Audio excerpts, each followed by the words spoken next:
This tells the story of a young boy who went into a coma. When he came out 3 years later, the doctors were shocked by the horrible thing he said about his mother. Gabriel Rodriguez was happy living in Madrid, Spain with his parents. He was smart and did well in school thanks to parents who cared for him. But bad things happened one night when he woke up with a terrible headache that wouldn't go away. Despite medical help, his situation quickly got worse because of a neurological disorder, which made him unable to move and then completely unconscious. Lucy and Fernando, his parents, were in a lot of pain as they saw their son's health get worse. While Fernando worked hard to get treatments, Lucia gave up and felt hopeless because she didn't like how her son's illness was making their lives harder. Gabriel stayed in a vegetative state for a long time, but Fernando was sure that his son would wake up on the other hand. Lucia became more angry because she felt cheated out of their family's happiness. She said hurtful things to her son out of anger because she was upset about the situation and felt like her husband wasn't paying attention to her. From then on, she stopped going to the hospital because her pain turned into a deep-seated hate and disgust. Eventually, she couldn't handle things anymore and tried to enjoy herself several times. This made her husband get her professional help for her mental illness. She was finally deemed mentally healthy again after months of therapy. This meant that Fernando and his wife could slowly get back to their normal lives. But without their son, there was a big hole in their lives, and they could only hold out hope for a miracle with his health as they went back to work. They left their son's care in the hands of the hospital staff. Even though there were talks about taking him off of life support because he had been in a sleep for so long. But all the talking stopped and a cleaner noticed something very interesting. Their boy had a subtle look on his face that seemed to point to him waking up. Because of the excitement, the maid called the medical team right away after being unable to move or eat for 3 years. The boy showed signs of being partially aware that evening. His parents rushed to his bedside filled with joy to tell him they loved him and were sure he would get better. The boy squeezed his father's hand while tears ran down his face. As he spoke words of support, the hospital staff and his father were shocked. Fernando said goodbye to his son for the night and left with his wife. Both of them thrilled about the thought of their son coming home soon, but things didn't go as planned, and despite the initial hopes, the days turned into weeks, and Gabriel still wasn't fully awake.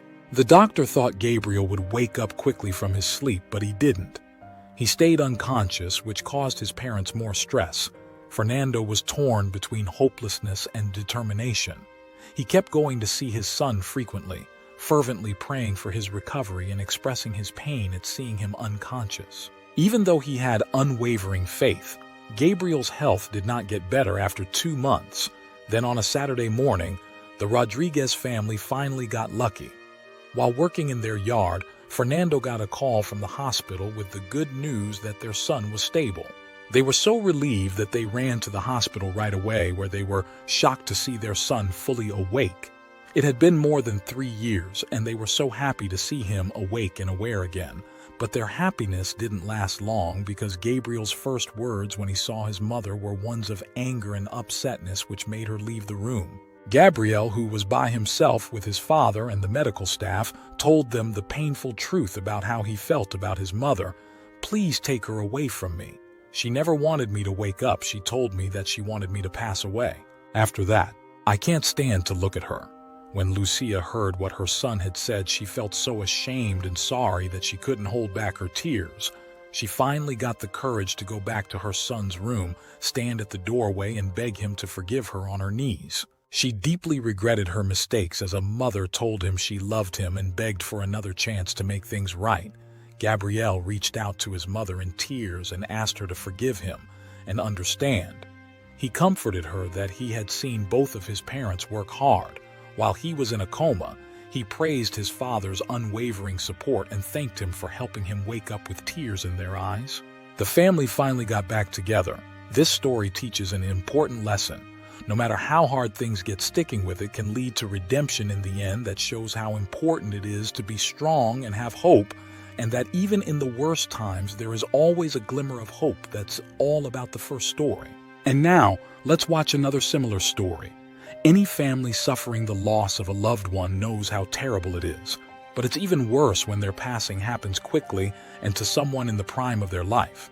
Even though funerals are usually sad events, the next story is about one that ended with something very strange. Natalie and Ivan are a young couple from Ukraine who had been together since college and was thought to be the perfect match. They had been to many places around the world together because they both loved excitement and travel. As soon as Natalie found out she was pregnant with their daughter Polina, they decided to settle down and become parents. Their time together was full of love, fun, and wonderful memories that they will always treasure. People in their group looked up to them because they had an unbreakable bond. Natalie loved every moment she had with her little girl and especially loved taking long walks in the park. Ivan really wanted to join them, but his work schedule kept him from going often since Polina was born. Ivan has been the only one providing for the family while Natalie has been taking care of their daughter. Somewhat calmly, Natalie and Polina were taking a stroll in the park one day when all of a sudden Natalie felt dizzy.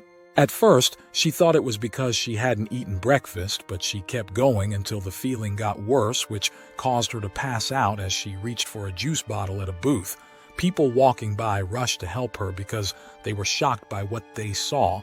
Right away, an ambulance was called, and Natalie and her baby Polina were taken to the emergency room right away.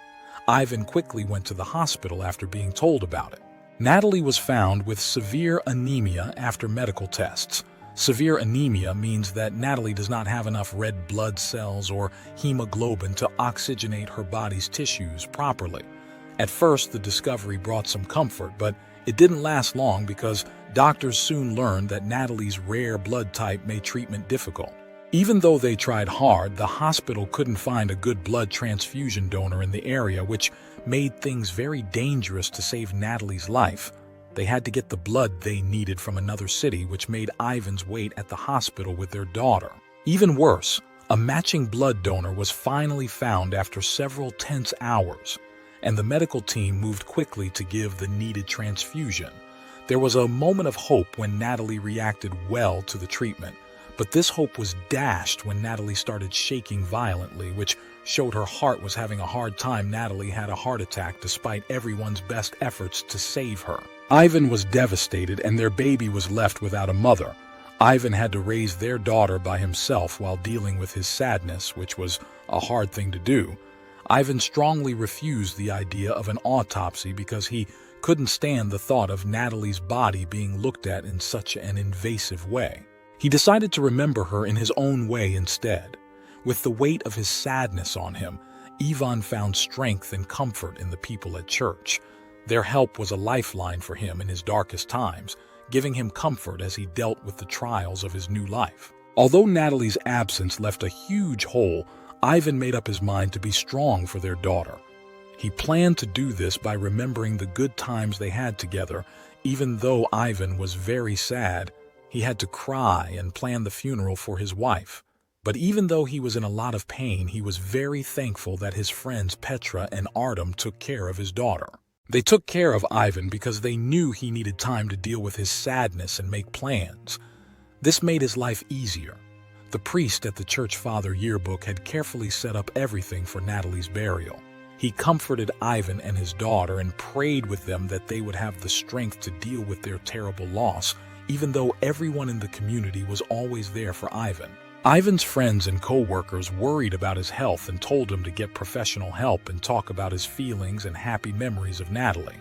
The church was full of sadness and grief on the day of the funeral, and emotional service brought many people to tears. Ivan, who sat with his daughter in the front row, was one of them. The priest was trying to comfort both the family and the community with a moving speech when a woman's voice cut in during the final blessing. Nicole's sister Daniela had come from Kyiv that morning but couldn't find a seat in the church. The audience was shocked by her sobs as she longed to see her sister's face one last time. The priest told the pallbearers to open the box because he knew Daniela was in a lot of pain.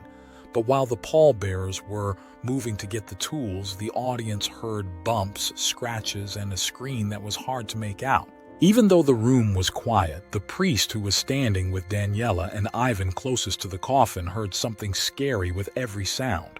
The box moved a little. He screamed for the pallbearers to hurry up as if time was running out soon after the coffin's lid was lifted, showing an amazing sight to Ivan and the priest Daniela, and Ivan were shocked to find Natalie still alive inside the coffin.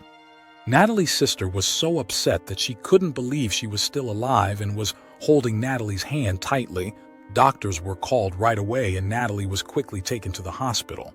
The post-tracking device had not picked up on the fact that she had been in a deep coma until she was examined. After some time, it was found that the device had broken, which is what caused the wrong passing announcement.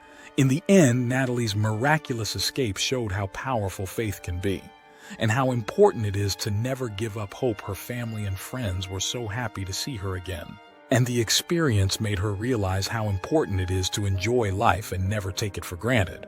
Also, the event led to important changes in medical processes and tools that will keep another tragedy from happening. Above is today's story.